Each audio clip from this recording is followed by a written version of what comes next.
Witamy Was ponownie z naszych rodzinnych Karkonoszy. Tym razem mogliśmy stworzyć własne rękodzieła, przenieść się w czasie, zajrzeć do wnętrza ula oraz odwiedzić najmniejsze centrum kultury w Polsce.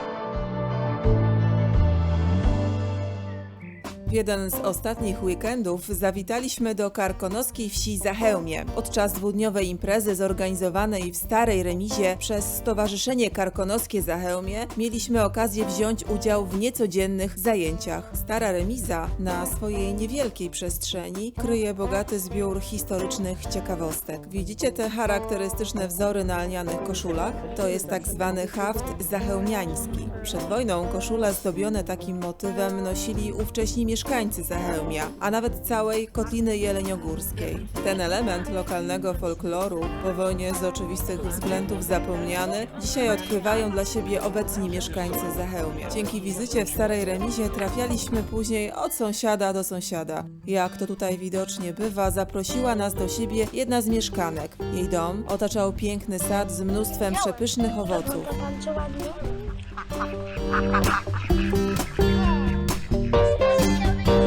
Mieliśmy też okazję zobaczyć, jak wygląda remont przedwojennego domu. Z całą pewnością Zachełmie to jedna z nielicznych miejscowości, w której nie zapanowała jeszcze zabudowa deweloperska. Mieszkańcy dbają o to, ratując stare domy przed zniszczeniem, z ogromnym nakładem pracy i szacunkiem do tradycji. Jak widać jednak, to zachełmiańskie kury skradły serca naszych dzieci. W tym gospodarstwie kury cieszą się wolnością aż do swojej starości. Będąc w Zachełmiu, można wybrać się na spacer i poznać okolice wytyczonym szlakiem 7 wzgórz. Jednym z zaznaczonych na szlaku punktów jest niewielkie wzgórze Rudzianki. Niedaleko wzniesienia można zajrzeć do czerwonej jaskini, pozostałości po dawnej sztolni. Według tutejszej legendy zamieszkiwał ją niegdyś pewien zły jaszczur. Niestety nam nie udało się odnaleźć ukrytych przez niego skarbów. Po relaksującym spacerze mogliśmy spróbować wyśmienitej szarlotki naszej przewodniczki. Jednak główną atrakcją tego dnia był wyczekiwany nocny spacer zachełmiańskimi szlakami przy świetle lamp naftowych. Natomiast ja mam taki strój, można powiedzieć, turystki właśnie z przełomu wieków. Oprowadzający nas przewodnicy, ubrani w stroje odpowiednie dla XIX-wiecznego turysty, pokazali nam najciekawsze miejsca w Zachełmiu, opowiadając przy tym wiele anegdot i średniowiecznych historii dotyczących tego rejonu. W półmroku świateł lamp mogliśmy się poczuć jak dawni mieszkańcy przemierzający gęste sudeckie lasy podczas codziennych wędrówek między okolicznymi wioskami.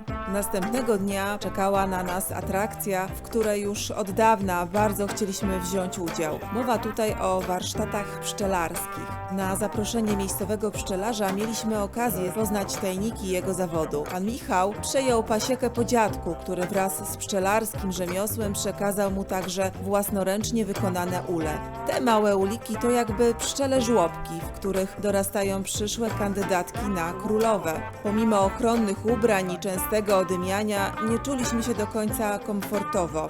Wrzesień to dla pszczół czas przygotowania do zimy. W tym czasie pszczoły potrafią być bardzo drażliwe, a nawet agresywne. Mimo lekkich obaw, widok plastra miodu wyciągniętego prosto z ula zrobił na przybyłych duże wrażenie. Podczas warsztatów poznaliśmy wiele ciekawych faktów z życia pszczelich rodzin. Pan Michał przybliżył nam dworskie życie królowej. Nauczył rozróżniać trudnie od robotnic, opowiedział o zimowych przygotowaniach w ulu i wiele innych zaskakujących ciekawostek. Wiedzieliście na przykład, że miód zamknięty w komórce plastra zachowuje świeżość przez wiele tysięcy lat? Albo że jedna malutka łyżeczka miodu, taka do herbaty, to jest od życia jednej pszczoły, prawda?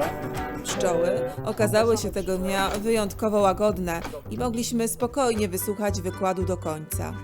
Następną atrakcją było malowanie miniaturowych domków. Prace powstawały pod okiem tutejszej artystki. Nie były to jednak dowolne domki, lecz takie inspirowane architekturą regionalną Sudetów. Aby odwzorować drobne elementy konstrukcji przysupowej lub muru pruskiego, trzeba było wykazać się niemałą precyzją. Malowaliśmy na drewnie z historią w tle, gdyż były to fragmenty pochodzące z rozebranych lub remontowanych starych domów z Zachełmia.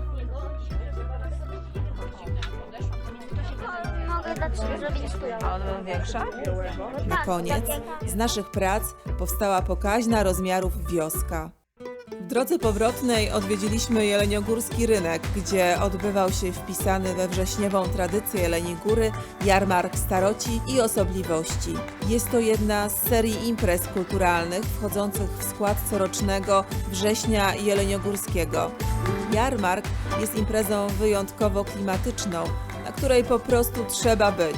Wiedzą o tym tysiące odwiedzających i wystawców z całej Polski, pośród których także i my szukaliśmy perełek i unikatów. Dobrze było widzieć jeleniogórskie uliczki tętniące kupieckim życiem. Wraz z zachodem słońca żegnaliśmy Jelenią Górę i całą Kotlinę Jeleniogórską, jadąc z powrotem do Wrocławia.